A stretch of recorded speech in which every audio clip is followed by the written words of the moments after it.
This is the Greg Bedard Patriots Podcast with Nick Cattles.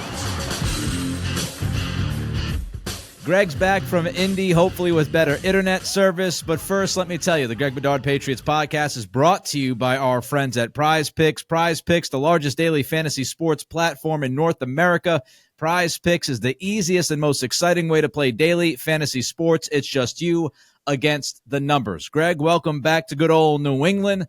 Lots of buzz today. All of a sudden, a bunch of stories. We got a story from The Athletic. We got a story from Mass Live. Andrew Callahan and Doug Kyed at the Boston Herald just jumped in. Lots of buzz about the Patriots, their desire for a quarterback at 3. Have they made up their mind? Have they yet to make up their mind? What did you hear out there at Indianapolis? So basically, they have not made up their mind yet. This is so early in the process. To me, this is absolutely ridiculous. They're just talking to these guys for the first time this week. And then you also have, you'll have pro day, you'll have interviews at the pro day or around the pro day. And the biggest thing is going to be the top 30 visits. And I can almost tell you, they'll probably bring in at least, 8 quarterbacks into Foxborough to get a full day with them. Along with the medicals that are going on. To me, it's ridiculous that we're talking about the Patriots making a decision. Now, do I think that they want to take a quarterback at 3? Yes, absolutely. Am I almost 100% sure that they will take a quarterback somewhat high, either the first or the second round? Absolutely. But, halfway through the combine, after just sitting with these guys, do I think they're settled on this is what we're going to do? We're going to draft a quarterback at number 3? No, I think that's absolutely ridiculous. It just is. And so these are the things that I know. The Crafts absolutely love the quarterback on a rookie contract. They think it's the biggest deal in the world. They think it's a cheat code. They think it's all this stuff. That is absolutely a fact. Mac Jones will no longer be here, probably in a trade at some point. Bailey Zappe's likely to go at some point in time. That could take a while. Because they gotta figure out what they have. And the first step in all this is free agency, trading periods, stuff like that. And that's even before we get into the draft. So, are they going to get a veteran quarterback? Yeah, no duh. What are they going to do? Not have any quarterbacks next year? So, look, and here's the other thing. The Patriots have the number 3 pick. There is a very clear line between the top 3 quarterbacks and then the rest. The Patriots are in a power position at number 3. The best way to do business, and Eliot Wolf he's experienced. He knows what he's doing. He is going to keep all options open as far as the number 3 pick. And what better way, if you're looking at this as a not long-term rebuild, but a definite rebuild here, what better way then to kick that off than say, all right, maybe when they get done with the quarterbacks at the end of the day, maybe they like some guys in the second group. And if somebody's going to come up, be, Atlanta or the Giants or whoever wants to come up to number 3 and you're selling, oh yeah, we're taking a quarterback at number 3. The Patriots, I'm sure we'll get a report at some point in time. The Patriots love all 3 quarterbacks at the top of the draft. It would be a dereliction of duty as a general manager not to have people thinking that you want to take a quarterback at number 3. It's liar season. The Patriots, even if they hate the top 3 guys, are going to sell that they love the top 3 guys just to get those offers. So I think Eliot Wolf at the end of the day wants all options on the table, and then he'll proceed accordingly.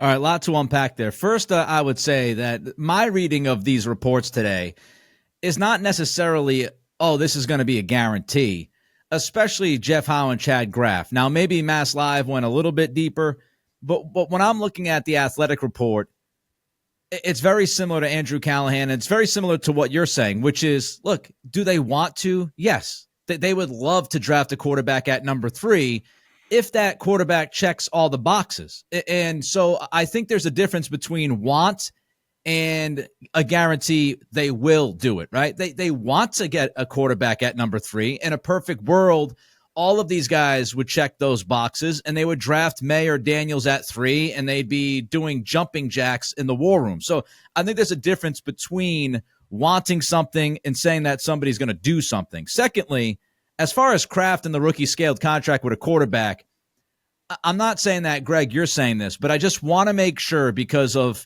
a lot of the things that have been thrown out there recently about Kraft being cheap and lack of money and the NFLPA survey, which I'm sure we'll get to a little bit later on. A lot of owners love the idea of a rookie scaled contract at quarterback. Pretty much every owner loves that idea because you don't have to pay that guy $40 million a year. So everybody in the league loves that thought, aside from the quarterback themselves. And the last thing I would say too, Greg, about the power position, I was thinking about this earlier today during my podcast, Nick Cattle Show. You can check it out on YouTube. I was trying to figure out the smokescreen agenda.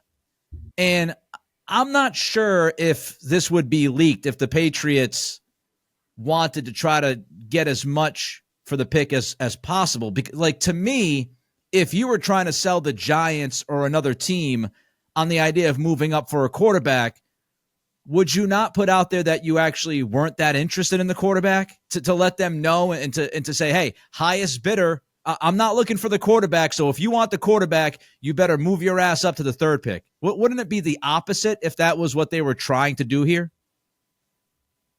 I don't think so. I mean, I think when you're talking about the top of the draft and trading up there, like, say, for example, like the 49ers did with the Dolphins, that it's a quarterback spot and that you're selling it as a quarterback spot, to me, it puts a premium on the value, and you get more out of it. I mean, if I'm a GM, I'm putting out there that we love all the quarterbacks, but you know, we'll listen to offers to see if anybody wants to jump off and give us sort of that grandfather trade, which is what I would be looking for, especially, and it comes down to your evaluation of the next tier, the rest of the quarterbacks in this draft. I mean, who knows? They might get to the end of this and say, you know what, really, relatively, like, we love J.J. McCarthy or Penix or Bo Nix. And, you know, the best thing for us is to trade down a little bit, maybe get the tackle, then get the quarterback next.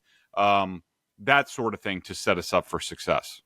As far as the first report this morning, we should say, and that was from The Athletic, we should say that, you know, as far as McCarthy and Penix and Nix, those guys were brought up in the story. And nowhere in that story did it say the Patriots weren't interested in those guys or didn't like those guys. It was more, hey, you know, McCarthy's likely going in the 1st round, so he's not going to be there in the 2nd round.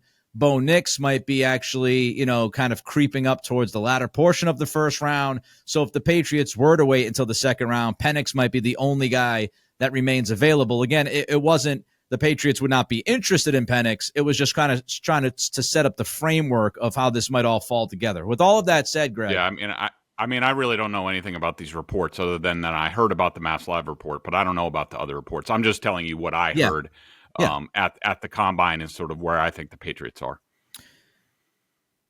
With that in mind, Eliot Wolf said earlier this week that, you know, he looks at toughness. He pushed toughness when looking at the quarterback position along with body language.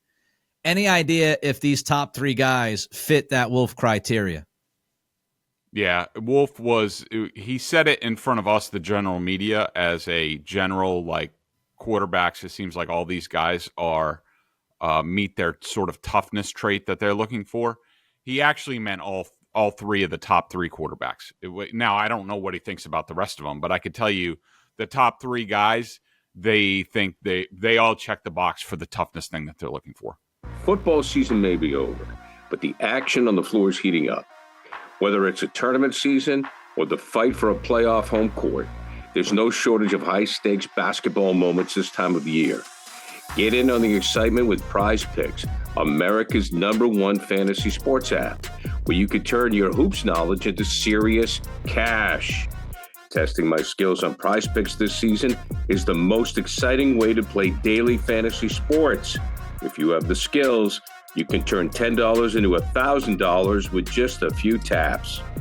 Prize Picks is really simple to play, and I can make my picks and submit my entry in less than 60 seconds. Download the app today and use code CLNS for a first deposit match up to $100. Use the code CLNS for the first deposit match up to $100. Pick more, pick less. It's that easy.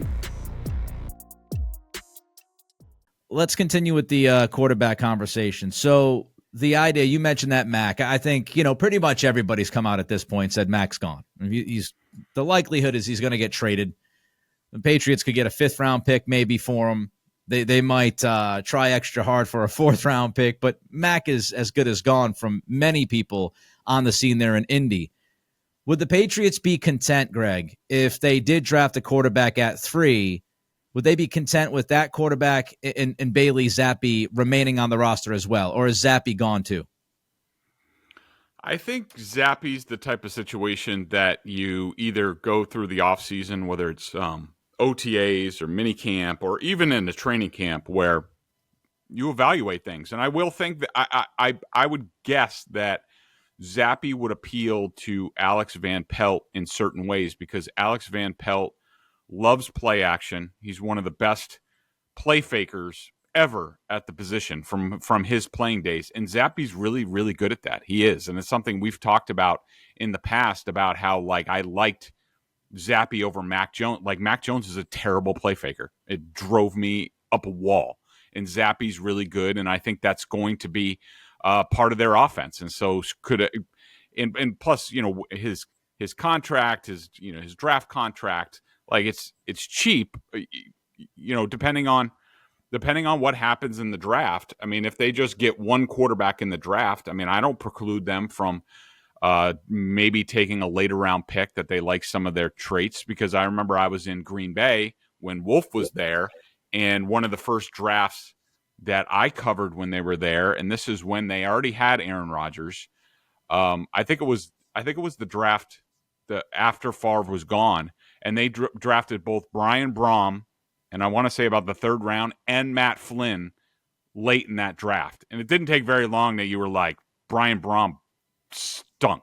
And so he didn't last all that long, and Flynn overtook him. So I wouldn't preclude the Patriots from doing something like that. Brian Brom catching strays on the pod today. All right, here's a smoke screen I got about this stuff coming out today. And all of this is just, trying to set up a plausible scenario. Greg, you mentioned maybe it's trying to build the value of the 3rd pick up. Is it possible that the Patriots, not knowing if these guys are going to check every box for them, right? Not knowing if the guy sitting at 3 could check those boxes. Is it possible that these reports coming out today are more of a smokescreen for free agency, trying to get somebody's price tag down? Is that a plausible scenario? We've read in some places, Jeremy Fowler was somebody, at ESPN who mentioned Baker Mayfield. I'm not telling you that Baker's likely going back to Tampa, but is it possible that this is a smokescreen to some free agent out there saying, hey, if you think you're going to hold us over a barrel for $40 million a year, we love the quarterback options, and we really want to draft a quarterback at number 3. Is that at least plausible here? I mean, I guess, but I just don't. I don't see Wolf and those guys operating that way. I think they are more, and really, if you're Baker Mayfield, for example, since we're talking about him, I mean, that the Patriots might draft a quarterback.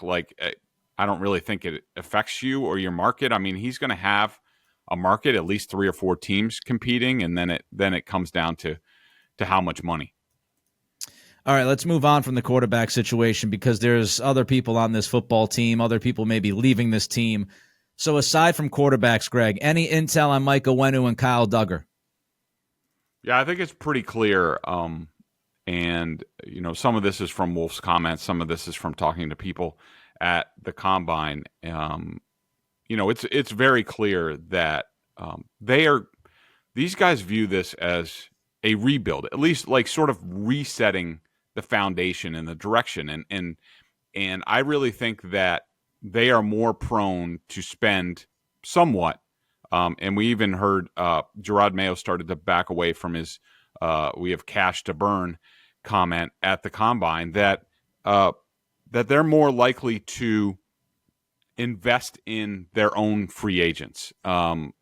spend a bulk of their money there, look for some guys in free agency that makes sense from a long-term view. Like, these guys are taking the long-term view. They're not looking short-term to bring in somebody to put them over the top. They're going to look for term, age, ability to have them here, certainly affordability.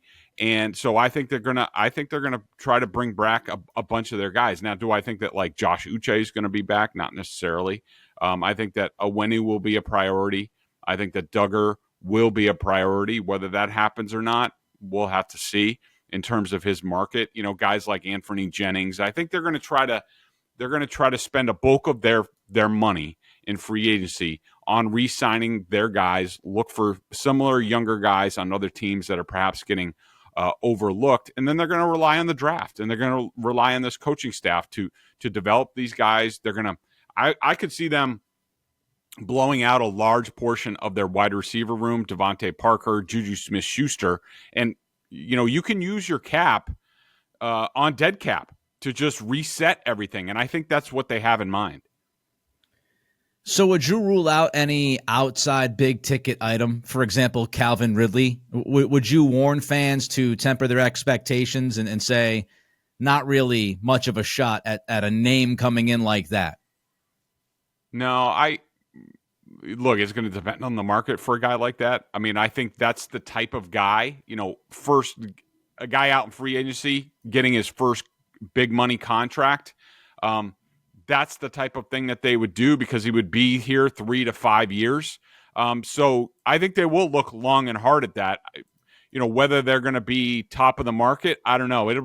I'm very interested to see how Eliot handles this because I'm not sure if we talked about this before. I definitely talked about it, I think, on my solo pod when I couldn't get any internet access with you. But, Ted Thompson, when he was with the Green Bay Packers, used to give his front office executives, like the whole front office, used to take the first weekend of free agency off on purpose because he's like, we're not spending funny money. Now, times have changed. There wasn't the tampering period. I mean, you sort of have to be in on the tampering period to get anything because those guys get checked off. And, by the third day, even before true free agency starts, you're on to the second wave, basically. And I think they will be in on guys like a Ridley, like not a Mike Evans. I would be stunned if they did like a Mike Evans, a 30-something wide receiver who you don't know how long he's going to be at the top of his game, but a Calvin Ridley who hasn't played a whole lot of football, is just sort of perhaps coming into his prime. Those are guys that I could see them bidding on, but I don't think it's going to be multiple guys. I can't see them reenacting what happened in 2021. Just one note on Ridley. I know a lot of people are like, oh, he's 29 or he's going to be 29. Let's not forget this dude missed almost 2 years of football. So he's got fresh legs. Yeah. He's got young legs. Mm-hmm. So don't overlook that. Don't just look at the age. Think about his specific situation and the fact that he missed almost 2 years and those legs are a little bit younger. I would also say, Greg, to go along with what you mentioned about long-term fix versus quick fix and all that stuff, Karen and Chris and who am I missing? Oh, Mark at Mass Live. Part of that story was that even if the Patriots do pick a quarterback at number 3, they're not going to rush the quarterback. And I'll tell you, I love that. I love the fact that if that is true, if you draft Drake May and you feel like May needs a year of seasoning and he's not quite ready to take over, I love this idea of the Patriots front office and Eliot Wolf and Jerod Mayo looking at the big picture and saying, this isn't about 2024. This is about 2025 and beyond. Mm-hmm. And if we've got to sit this guy for a year, if that means his development is going to go better and he's going to be better in the long term for us, then by all means do it. Because I think that really is putting the football team first, Greg, and not trying to satiate some of these fans that want wins right away with this new crew. Yeah, I completely agree. I mean, I think these guys are going to be disciplined and diligent about how they rebuild this thing. And, if the guy's not ready, like if Drake May, who's on the younger side of these prospects, is not quite there in terms of his footwork and mechanics and things like that, and you have Alex Van Pelt and Ben McAdoo and TC McCartney and as the quarterback's coach, and these guys, know what they're doing with the quarterback position.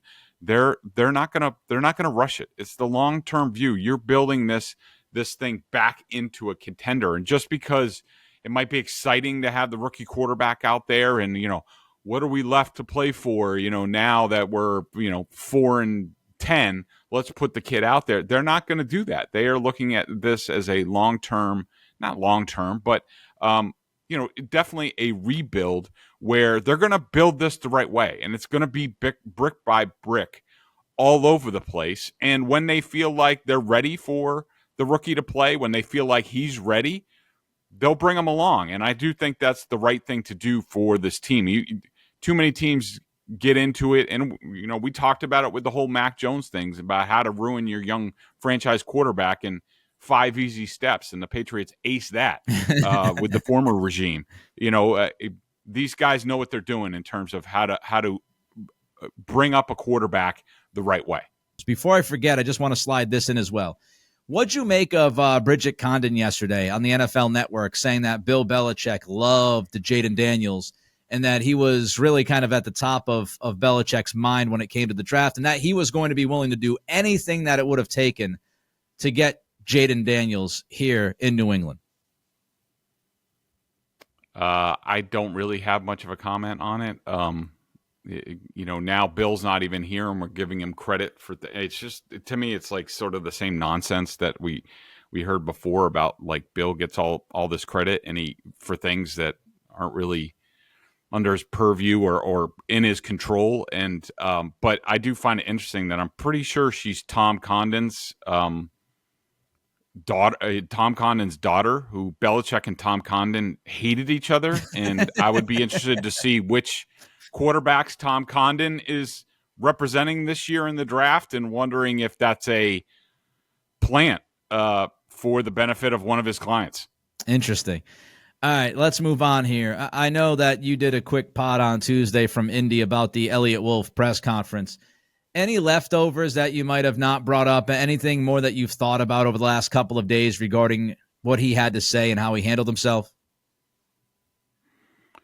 Not really. I mean, look, I think Eliot was really good. I just think, you can tell that this is a guy who knows what he's doing, who's been thinking about for a very long time that if he was put into a power position like this with an organization, he has a very clear plan for what that's going to look like, how he's going to execute it. And I think it's a great deal for the Patriots. I mean, even talking to people in Indianapolis and people who have worked with Eliot or people who know of Eliot, and also Alonzo Highsmith, who was there, and definitely Alonzo's one of these guys who everybody knows, who everybody loves. And I just think, like, those two guys plus Matt Groh in a power position with the Patriots is a really good thing, and I think it's good for doing business with the Patriots. I think that I'll be interested to see how the trades are done. Like, for example, one thing that I picked up in the last couple of weeks is that one team to keep an eye on for Mac Jones is the Seahawks. Now, why would that? Well, certainly Eliot Wolf and John Schneider work together in Green Bay. Right. So that's easy. It'll be interesting to see who Wolf and Highsmith sort of do trade with. You could see John Dorsey, who is basically Eliot Wolf's mentor, is in Detroit as a senior personnel executive. They have Jared Goff. He's not getting any younger. Of course, they have Hendon Hooker on their team. So we'll have to see how he develops and things like that. But I think John Schneider's a guy who looks back at his college evaluations of players. I think that he liked Mac Jones coming out. I think a lot of people are questioning what exactly happened to him here, and they're probably doing due diligence with the Patriots on that. But John Schneider is one of these guys who's always looking for a good deal. And, Geno Smith is not their franchise quarterback for multiple years. So, why not take a chance, a flyer on a Mac Jones to get him evaluated? And I think one of the things, Nick, when we talk about compensation, and this goes for like Justin Fields as well. So these guys that are going into the last year of their contract, whether or not you pick up their 5th year option, When you're looking at a Mac Jones, because you're probably not going to pick up his fifth-year option because you're bringing him in to sort of be a backup, sort of see what you have. About a fourth-round pick or fifth-round pick would be sort of the sweet spot, because if he walks, you could get a compensatory pick for him. If you bring him in for 1 year and he does some things and people hear nice things, they sign him in the offseason. Now you're basically, you haven't lost anything on the deal, and that's the type of thing that Schneider likes to do. It's a smart point. I'll just say this about Wolf. I thought he hit a home run. I really do. And people might say, oh, Nick, you're going overboard. No, I'm not. And I'm also not telling you that this is going to work. I'm judging him off of the press conference, right? Actions versus words. What he had to say this week in Indy, I thought, what else did he have to tell you for you to believe that he knows what he's doing? Doesn't mean that he's going to do everything right or this is going to end up being successful. But, I mean, he went in depth about his philosophy. He went in depth about the quarterback position. He went in depth about the, how they're going to change and how they have changed the grading system. He went in depth on, the idea of culture. And he answered every question, I think, that everybody wanted answered. He answered the Robin Glazer question. He answered the ownership question. If you walked away from that press conference saying, oh, I feel like he didn't say enough, then nobody can win. Nobody can win a press conference. Just forget it. You're not happy. You're not going to be happy. And don't even watch or listen to the press conferences. That would be my suggestion. As far as Jerod Mayo, maybe said a little bit too much, Greg, early on in his head coaching tenure, because Jerod, he's walking some things back. Of course, yesterday he said, we compare ourselves. So when we're talking about being different, we're not taking shots at Bill. And then he also, with Karen Garigian at Mass Live, walked back his cash to burn statement. Your reaction to Mayo addressing those two things and walking them both back here? Yeah, he's new at this, and this is what you get, and he's going to, walk into some minefields, I'm sure. And it's, it's a lot different as a head coach than it is as a player. As far as, their quote unquote shots at the Patriots or the Belichick way or whatever you want to say. I think people got to stop being so freaking sensitive. I mean, but this is also what you get when you readily choose to succeed a legend.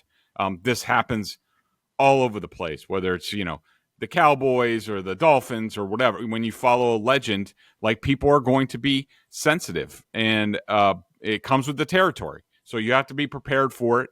But I have no problem with anything that they've said. They needed to be different from the way Belichick did things, especially post Tom Brady. They wanted to.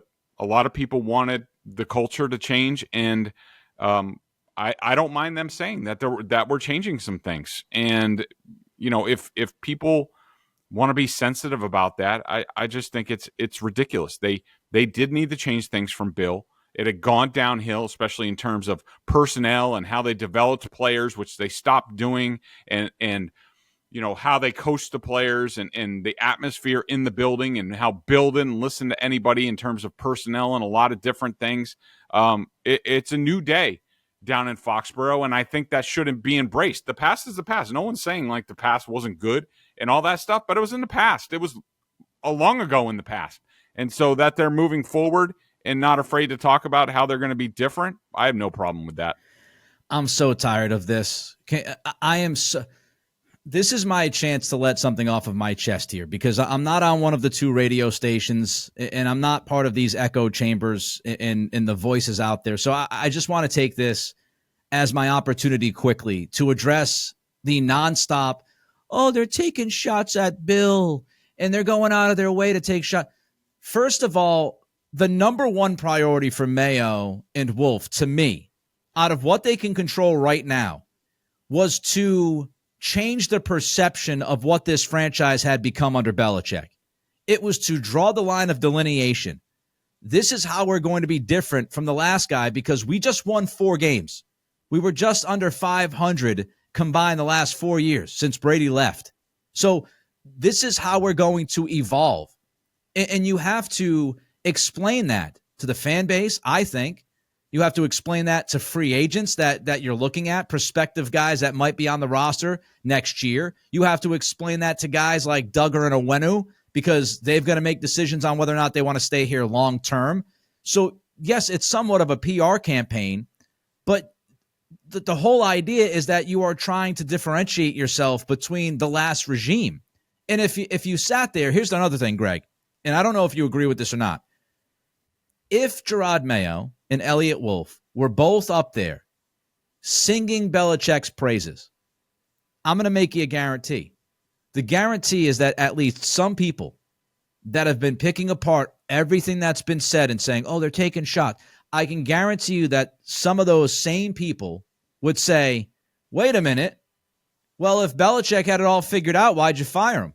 If the culture was great, then why'd you move on from him? Look at these guys. Same front office. Jerod Mayo only knows one thing, New England. We're going to have a bunch of Belichick clones running around here. You can't have it both ways. You can't bitch about some of Belichick's culture and say things need to change, and then when the guys who get hired tell you how they're going to change it and what's going to make them different, bitch at them for saying that. Nobody wins in this situation. It's utterly ridiculous. It's like, just think of this in the real world before I move on. When a manager takes over, right? When a new manager comes in any walk of life, they will have a meeting with employees. What does that manager do? The manager explains to you how things are going to be done differently, how you might be handled differently. That it's in every walk of life. So I agree, Greg. And the whole hard ass thing, you don't think Belichick knows he's a hard ass? Like, everybody calls Belichick a hard ass. Now now it's too much of a shot to go out there and say we're not going to have the hard ass vibe. Just give me a break. Give me a freaking break. All right, let's jump on to J.C. Jackson here and that story. Mayo kind of sounded a little wishy-washy, a little undecided on Jackson. Does that tell us that he might be back and they're just trying to figure out this contract situation with him? Yeah, I asked both Wolf and Mayo about J.C. Jackson, and I was a little bit surprised by their comments. To me, it sounds like they might be trying to find common ground, and that Mayo talked about how basically that J.C. was hurt last year and wasn't moving around very well, which he absolutely stunk on the field for the Patriots. He was one of my worst graded players for the time that he was here. That's encouraging, and perhaps JC will realize that he doesn't have much of a market. So is it better for him to? There's no question he can't stay at. I think his cap number is like $19 million. Like that. That's not happening. And maybe he stays here in a system and with people that he knows, and on a short-term deal, renegotiate his contract, basically rip it up and start a new one, and sort of go short money for a couple of years to maybe get another chance down the road to be a free agent. All right, let's get to the NFLPA's report card. Came out yesterday. Was not nice to the Patriots, Greg. Just when you looked over that, any surprises, any thoughts about, Belichick and Kraft? They were both, I know their grades were different, but the rankings out of the 32, Belichick was 27th out of head coaches. Robert Kraft was 27th out of owners. Just kind of your reaction after seeing what was written in the grades that the team got. I think my biggest surprise, Nick, was last year was the first time we did that. That we saw those results, and you saw a certain thing with the Patriots, especially in regards to the family situation at the stadium, whether there's childcare, whether there's a family room and stuff like that. And the Patriots failed last year. And in my mind, I'm like, okay, I'm sure ownership doesn't love this stuff coming out, but at least it's right there in their face, and they see how they compare to the rest of the league. How do you not correct that?